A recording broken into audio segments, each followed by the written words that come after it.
What's up, mi gente? Welcome to my Monday's podcast. Let's overthink it with your host, Elefante Blanco, here with Lo que está caliente in the world of psychology.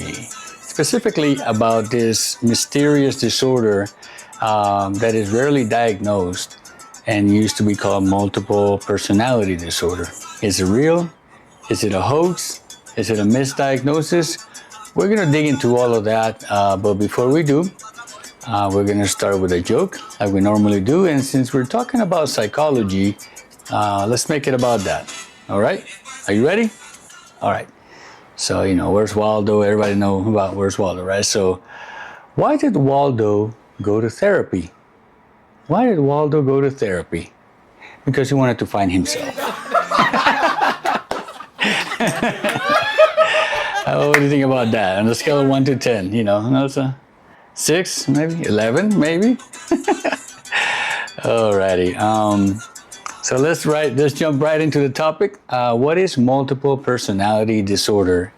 What is its new name? And is it real? Do you remember the first time that you heard about this, about multiple personality disorder? Was it in a movie, in a conversation with someone else? You have it yourself? The way I remember it was here in the movies, and it looked like the person was possessed. That's the way it looked to me, like in the movies. And the person was taken over by another human inside of them. And it actually looked pretty scary to me. And at the same time, to be honest, when I was watching it, it didn't seem believable. But, I kept my mind open about it. To many people, the disorder became famous back in the 50s with the case of Eve, who was a woman from Georgia who said she had 3 personalities. Let's check out this clip. Could I speak with a black man? A black?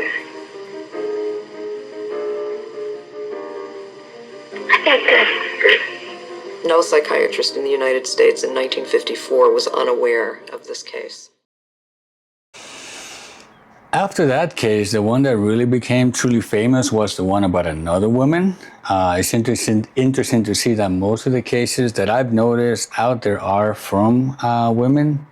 And that case was Miss Shirley Mason. Because they actually made a famous TV movie in 1976 about her, about Miss Shirley Mason. But they changed her name to Sybil, And if you're old enough to remember, the lead actress for that role was Sally Field. All right, so the movie was made, but the movie was made because of the book that was published by her therapist. So, did you know that? The therapist who was treating Miss Shirley Mason, also known as Sybil, decided to talk to her buddy journalist and about the case. Instead of actually, keeping it private or maybe publishing it in an actual reputable journal, to publish the book about her client. I'm not even sure that the therapist asked her client for permission to do this, and the book sold 6 million copies. Okay, 6 million copies, and then the TV movie came out, and the rest is pretty much history. As a matter of fact, after her therapist died, after Miss Dr. Cornelia Wilbur, who was the therapist of Sybil, the therapist died. I don't know, maybe she felt guilty or whatever, or a guilty conscience or something, but she left in her will $25,000 for Sybil. So I'm not sure if she got it or not, but she left it in her will. Let me show you a clip of one of the sessions where Dr. Wilbur, after having given Sybil narcotics, which is part of that kind of like therapy sometimes at the time, where you were trying to induce some kind of hypnosis. They call it like hypnosis, hypnotic narcotics. Dr. Wilbur interviewed Sybil and taped her, hopefully with consent. And in this recording, it looks like one of Sybil's alters, which is another term we use for the other personalities. We call them alters as well. We call them like that because instead of saying the whole term alternative personality, it's kind of easier to just say alters. So in this recording, you're going to see that one of Sybil's alters comes out. And check it out. Now you look at me and you begin to get sleepy. 1, 2, 3, and you may go to sleep. Something happened last night at 10 minutes after 10. What happened? She died. Who is she? That other girl. What's her name? You know it? I don't know her name. Yes, dear, you do. No, doctor, I don't know her name. I don't see her very many times. And what did she say? She talked to me. And what did she talk about? I feel sick. It's all right, sweetie. What's your name? I'm Shirley. She said her name was Shirley. How old are you? 11. So there are two Shirleys, the 11-year-old Shirley and the grown-up Shirley. Right? What stopped you from growing up, sweetie? Sweetie?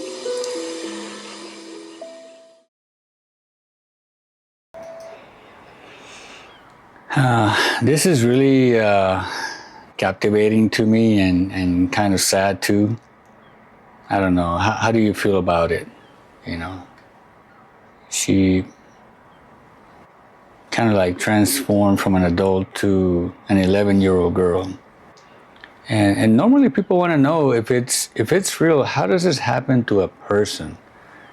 In our field of psychology, what we look for is in this person's past is reprehensible complex trauma, physical or sexual abuse that normally happens in childhood.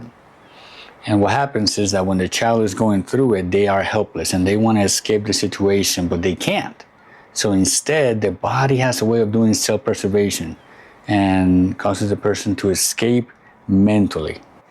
Or another way of saying it is to kind of like dissociate.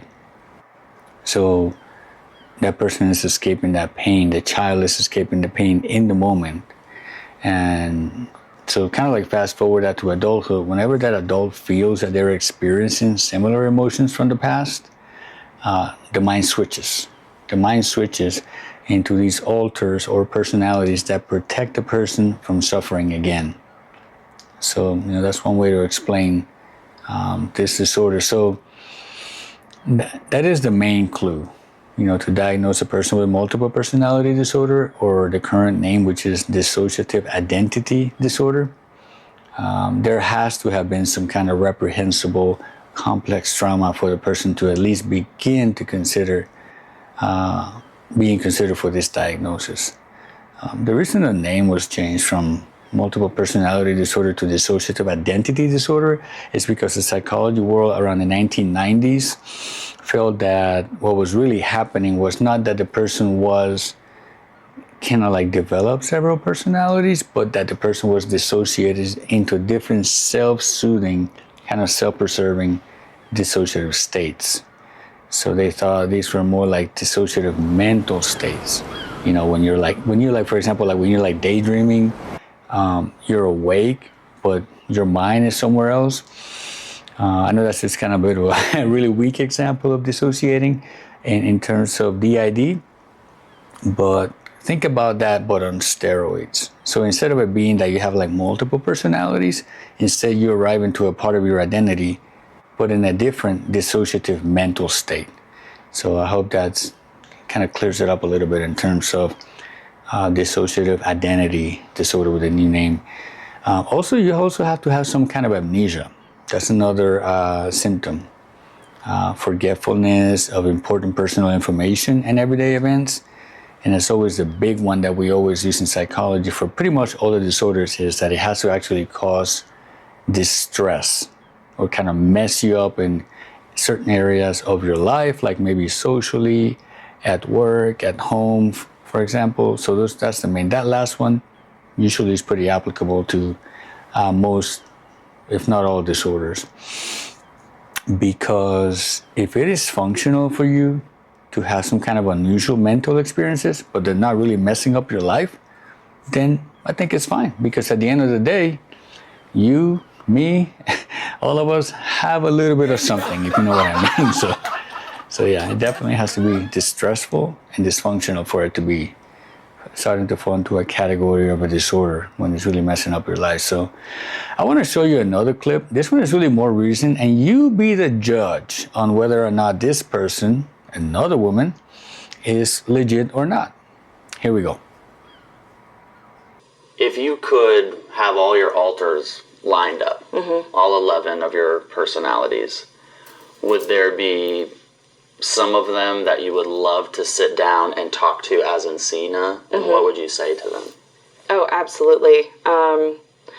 Because me and Minnie have been so close for so long. You know, she's the first alter that I know of that would come out as a protector, and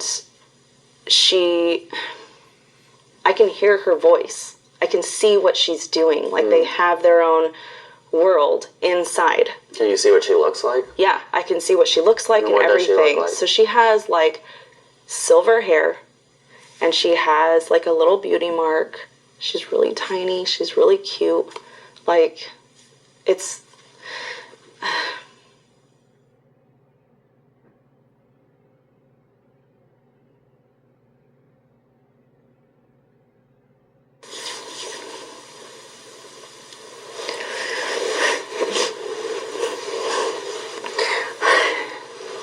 Hi. Hi. You're Minnie? Yeah. I'm Minnie. I'm 3. And You're 3? What do you think about all these cameras? A lot of cameras? And do you like Encina? yeah, she's like my mommy.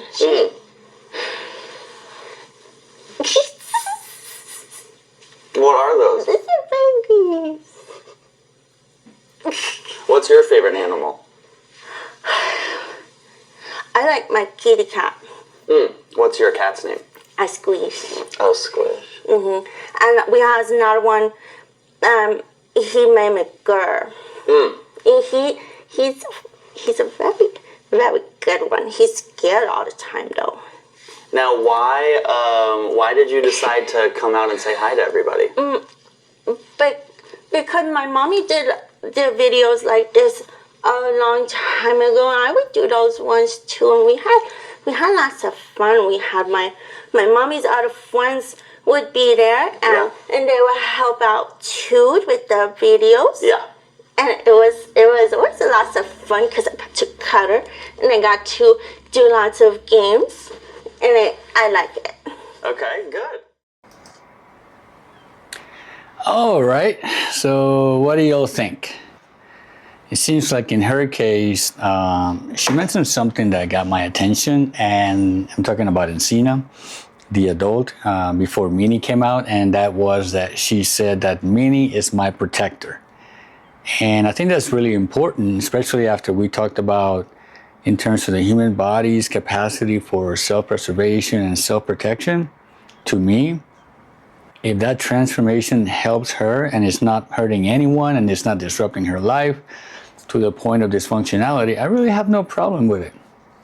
And wouldn't even care if it was real or not. I mean, if it's helping her, but what are your thoughts? What are your thoughts about that? I'm really, really looking forward to them because this is, a more recent case, and I don't know, I just want to get your thoughts on that. All right. So that's pretty much it for me for today. And as always, before we go, I always like to finish the podcast with a word of the day. And the word of the day is discombobulated. Discombobulated. Do you know what it is? If you know, put it in the chat, write it in the comment section. But I'm not going to tell you because like my teacher said, if I tell you, you won't remember it. But if you look it up, you remember it for the rest of your lives. So God bless you, mi gente. Thank you for taking the time to connect today, and see you next time, okay? God bless.